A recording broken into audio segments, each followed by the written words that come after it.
Hello friends, welcome to അക്യുവേത learning hub. നമ്മുടെ പുതിയ ക്ലാസ്സിലേക്ക് എല്ലാവർക്കും സ്വാഗതം. നമ്മൾ ഇന്ന് പഠിക്കാൻ പോകുന്നത് കോസ്റ്റ് ക്ലാസിഫിക്കേഷൻ്റെ പാർട്ട് 4 ആണ്. നമ്മളിപ്പോൾ 3 പാർട്ട് ചെയ്തിട്ടുണ്ട്. അങ്ങനെ അതിൽ മൊത്തത്തിൽ 7 ക്ലാസിഫിക്കേഷൻ പറഞ്ഞു. ഇന്ന് നമ്മൾ ലാസ്റ്റ് ക്ലാസിഫിക്കേഷൻ, 8ാമത്തെ ക്ലാസിഫിക്കേഷനാണ് പറയുന്നത്. Classification on the basis of managerial decision making. അപ്പോൾ നമുക്ക് നോക്കാം. First one, opportunity cost. It is the value of the benefit foregone in favor of an alternative course of action. When one alternative is rejected in favor of another, the loss of benefit from the rejected alternative is the opportunity cost. Example, when the owned building is used for business, the rent that would have been received by letting it out is an opportunity cost. അപ്പോൾ opportunity cost എന്ന് നമ്മൾ സ്ഥിരമായി കേൾക്കുന്ന ഒരു കാര്യമാണ്. എന്താണ് next best alternative എന്ന് നമ്മൾ കേട്ടിട്ടുണ്ടാവും അല്ലേ? അപ്പോൾ ഓപ്പർച്യൂണിറ്റി കോസ്റ്റ് എന്ന് പറഞ്ഞാൽ നമ്മൾ ബെസ്റ്റായിട്ടുള്ളൊരു കോഴ്സ് ഓഫ് ആക്ഷൻ അല്ലെങ്കിൽ ഒരു പ്രൊജക്റ്റ് എടുത്തു. അപ്പോൾ അതിനു വേണ്ടി നമ്മൾ ഉപേക്ഷിച്ച മറ്റൊരു പ്രൊജക്റ്റ് ഉണ്ടാവുമല്ലോ, അതിൽ നിന്ന് കിട്ടുമായിരുന്ന റിട്ടേണിനെയാണ് നമ്മൾ ഓപ്പർച്യൂണിറ്റി കോസ്റ്റ് എന്ന് പറയുന്നത്. എന്താണ്, നമ്മൾ ബെസ്റ്റായിട്ടുള്ളൊരു പ്രൊജക്റ്റ് എടുക്കുന്നു, അപ്പോൾ അതിനു വേണ്ടി നമ്മൾ ഉപേക്ഷിച്ച മറ്റൊരു പ്രൊജക്റ്റിൽ നിന്ന് കിട്ടുമായിരുന്ന ബെനഫിറ്റ്, റിട്ടേൺ, അതിനെയാണ് നമ്മൾ ഓപ്പർച്യൂണിറ്റി കോസ്റ്റ് എന്ന് പറയുന്നത്. ഓക്കെ, 2 ആൾട്ടർനേറ്റീവ് ഉണ്ട്. അതിൽ ഒന്ന് സെലക്ട് ചെയ്ത് മറ്റത് ഉപേക്ഷിച്ചു.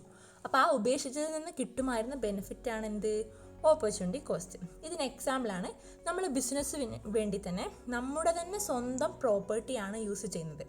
അപ്പോൾ ബിസിനസ്സിന് യൂസ് ചെയ്യാതെ റെൻറ്റിന് കൊടുത്തിരുന്നെങ്കിൽ അതിൽ നിന്ന് കിട്ടുമായിരുന്ന റെൻറ്റില്ലേ, അതൊരു ഓപ്പർച്യൂണിറ്റി കോസ്റ്റിന് എക്സാമ്പിളാണ്. അപ്പം നമ്മുടെ സ്വന്തം പ്രോപ്പർട്ടി റെൻറ്റിന് കൊടുക്കാത്തത് കൊണ്ട് അതിൽ നിന്ന് കിട്ടുമായിരുന്ന ആ ബെനിഫിറ്റ് ഇല്ലേ, അത് എന്ന് പറയുന്നത് ബിസിനസ്സിൻ്റെ ഓപ്പർച്യൂണിറ്റി കോസ്റ്റ് ആണ്.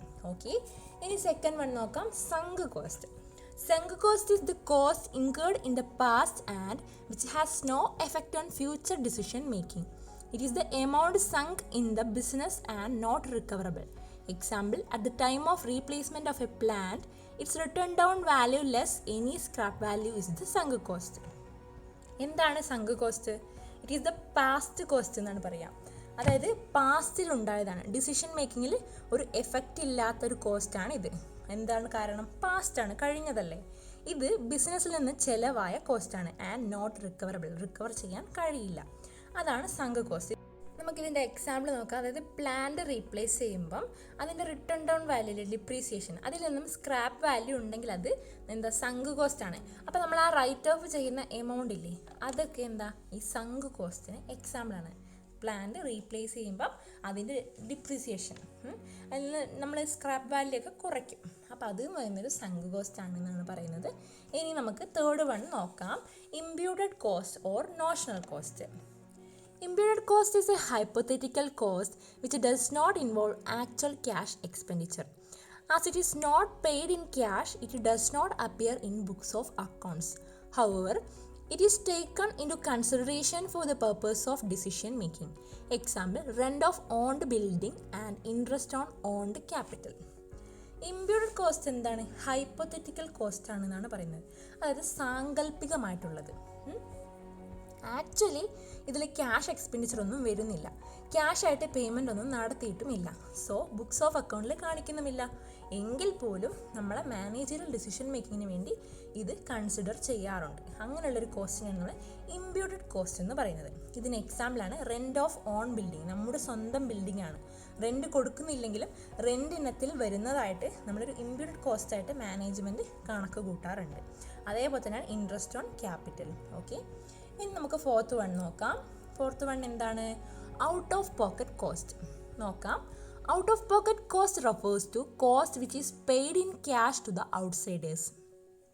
If involves actual cash expenditure.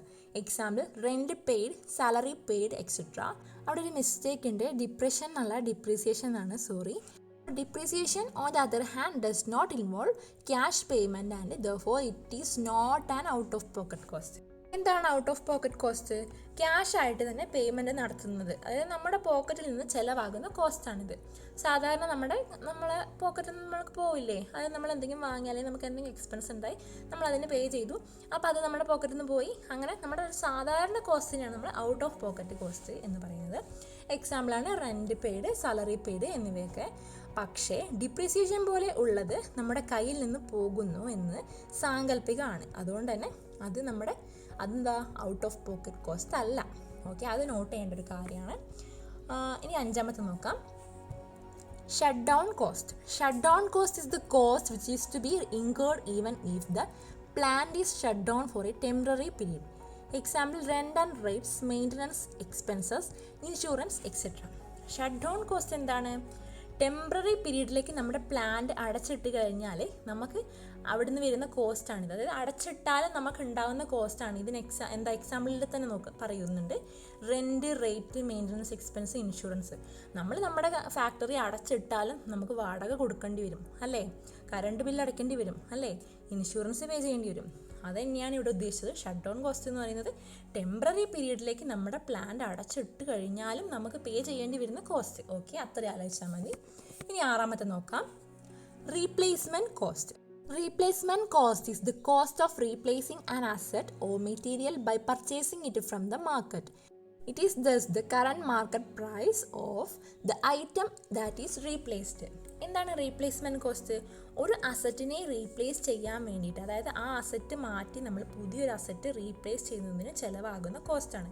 അങ്ങനെ മാറ്റുമ്പോൾ എന്താ, ഈ റീപ്ലേസ്മെൻറ്റ് കോസ്റ്റ് എന്ന് പറയുമ്പോൾ എന്താ, നമ്മൾ ആ അസറ്റ് മാറ്റി പുതിയത് എടുക്കുന്നു. അപ്പോൾ ആ പുതിയ റേറ്റ് തന്നെയായിരിക്കും നമ്മുടെ റീപ്ലേസ്മെൻറ്റ് കോസ്റ്റ് എന്ന് പറയുന്നത്. ഓക്കെ, ഇനി നമുക്ക് 7th one നോക്കാം. Differential cost. Differential cost refers to the difference in total cost between two levels of activities or two courses of activities.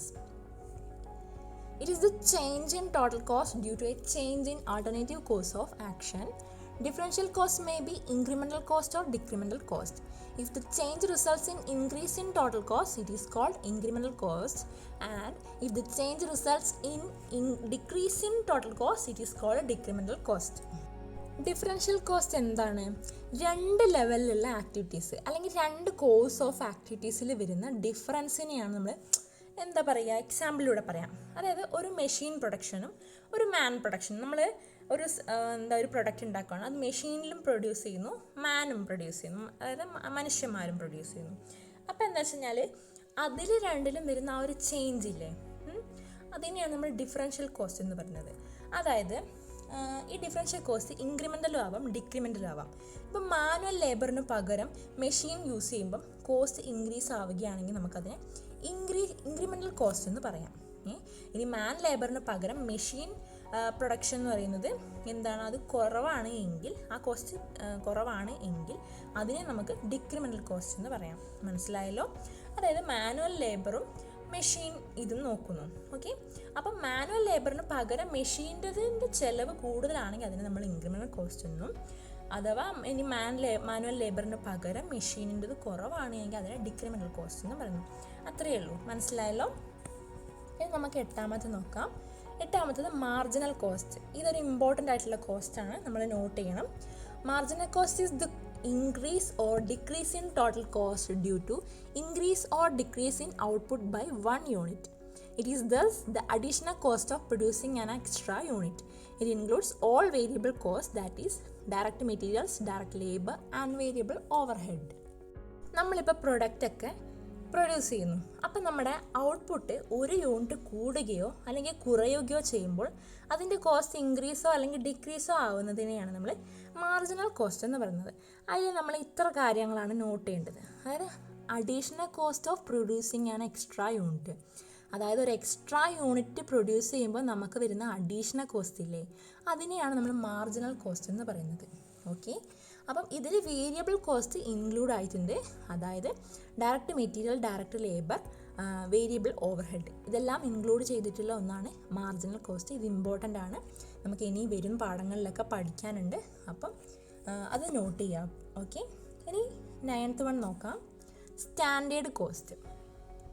Standard cost is a predetermined cost relating to a period determined on scientific basis.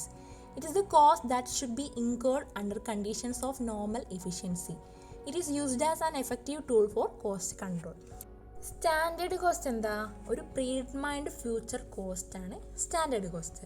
അതായത് അടുത്ത ഒരു ഇയറിലേക്ക് ഇത്ര ചിലവുണ്ടാകും എന്ന് പ്രീഡിറ്റർമൈൻ ചെയ്യുന്നതാണ് predetermined cost അല്ലേ. അപ്പം ഒരു normal കണ്ടീഷൻസിൽ എത്രമാത്രം ചിലവുണ്ടാകും എന്നാണ് സ്റ്റാൻഡേർഡ് കോസ്റ്റിൽ പറയുന്നത്. കോസ്റ്റ് കൺട്രോൾ ചെയ്യാൻ വേണ്ടി നമ്മുടെ സ്റ്റാൻഡേർഡ് കോസ്റ്റ് യൂസ് ചെയ്യുന്നുണ്ട്. അതേപോലെ നമ്മുടെ കോസ്റ്റ് എല്ലാം കൺട്രോൾ ചെയ്യാനുള്ള ഒരു എഫക്റ്റീവ് ടൂൾ എന്ന് തന്നെ നമുക്ക് സ്റ്റാൻഡേർഡ് കോസ്റ്റിനെ പറയാം. ഓക്കെ, ഇനി 10th one, conversion cost. It is the cost incurred for the conversion of raw materials into finished goods. It includes direct wages, direct expenses and factory overheads. In other words, conversion cost is production cost less the cost of direct materials. Conversion cost എന്താണ്? Raw മെറ്റീരിയൽസിനെ finished goods ആയിട്ട് convert ചെയ്യുമ്പോൾ ഇൻക്വർ ആകുന്ന കോസ്റ്റാണ് conversion cost. ആ പേര് തന്നെ ഉണ്ട്, convert ചെയ്യുമ്പോൾ ഉണ്ടാകുന്ന കോസ്റ്റ് അല്ലേ. അപ്പം direct wage, direct expense, factory overhead എന്നിവയൊക്കെ നമ്മുടെ കൺവേർഷൻ കോസ്റ്റിൽ ഇൻക്ലൂഡഡ് ആയിട്ടുള്ളതാണ്. കൺവേർഷൻ കോസ്റ്റിനെ മറ്റൊരു രീതിയിൽ പറയുകയാണെങ്കിൽ പ്രൊഡക്ഷൻ കോസ്റ്റിൽ നിന്ന് കോസ്റ്റ് ഓഫ് ഡയറക്റ്റ് മെറ്റീരിയൽസ് കുറയ്ക്കുന്നതിനെയാണ് നമ്മൾ കൺവേർഷൻ കോസ്റ്റ് എന്ന് പറയുന്നത്. ഇനി 11th one, relevant cost. Relevant cost is a cost which has a direct influence on the managerial decision making. Such a cost helps the management in taking the correct decision. എന്താണ്? Managerial decision മേക്കിങ്ങിനെ direct influence ചെയ്യുന്ന, സ്വാധീനിക്കുന്ന ഒരു relevance ഉള്ളൊരു കോസ്റ്റിനെയാണ് നമ്മൾ relevant cost എന്ന് പറയുന്നത്. ഈ cost അവർ കാര്യമായിട്ട് തന്നെ പരിഗണിക്കുന്നതാണ്. മാനേജ്മെൻറ്റിന് കറക്റ്റ് ഡിസിഷൻ എടുക്കുന്നതിന് വളരെയധികം ഹെൽപ്പ് ചെയ്യുന്ന ഒന്നാണ് relevant cost. And the last one, postponable cost. എന്താണ് പോസ്റ്റ്പോൺ ചെയ്യാന്ന് പറഞ്ഞാൽ? നീട്ടി വെക്കുക അല്ലേ. Postponable cost is a cost which can be postpone to a future period without any adverse effect on the efficiency of the present situation. അതായത് postponable cost എന്ന് പറഞ്ഞാൽ മാറ്റിവെക്കാൻ പറ്റുന്ന കോസ്റ്റാണ്. ആ ഒരു കോസ്റ്റ് ഉണ്ടാകുന്നത് ഫ്യൂച്ചർ പീരീഡിലേക്ക് മാറ്റിവെക്കാൻ സാധിക്കും. നമ്മുടെ ബിസിനസ്സിൻ്റെ പ്രസൻറ്റ് സിറ്റുവേഷനെ ബാധിക്കാതെ തന്നെ പിന്നീട് ഒരു സമയത്തേക്ക് മാറ്റിവെക്കാൻ കഴിയുന്നതിനെയാണ് നമ്മൾ പോസ്റ്റ്പോണബിൾ കോസ്റ്റ് എന്ന് പറയുന്നത്. അപ്പം നമ്മുടെ ഇന്നത്തെ ക്ലാസ് ഇത്രയേ ഉള്ളൂ. അതായത് മാനേജറൽ ഡിസിഷൻ മേക്കിങ്ങിൻ്റെ ബേസിസിൽ വരുന്ന കോസ്റ്റ് 12 പറഞ്ഞു. എല്ലാം നമുക്ക് മനസ്സിലാക്കി എടുക്കാൻ കഴിയുന്നതാണ്, എളുപ്പമാണ്. അപ്പോൾ എല്ലാവർക്കും മനസ്സിലായെന്ന് വിചാരിക്കുന്നു. എന്തെങ്കിലും ഡൗട്ടൊക്കെ ഉണ്ടെങ്കിൽ കമൻറ്റ് ചെയ്യണം. അതുപോലെ നമ്മുടെ ചാനൽ ലൈക്ക് ചെയ്യുക, ഷെയർ ചെയ്യുക, സബ്സ്ക്രൈബ് ചെയ്യുക. And thank you. Support our channel. For more videos, subscribe AccuVeda.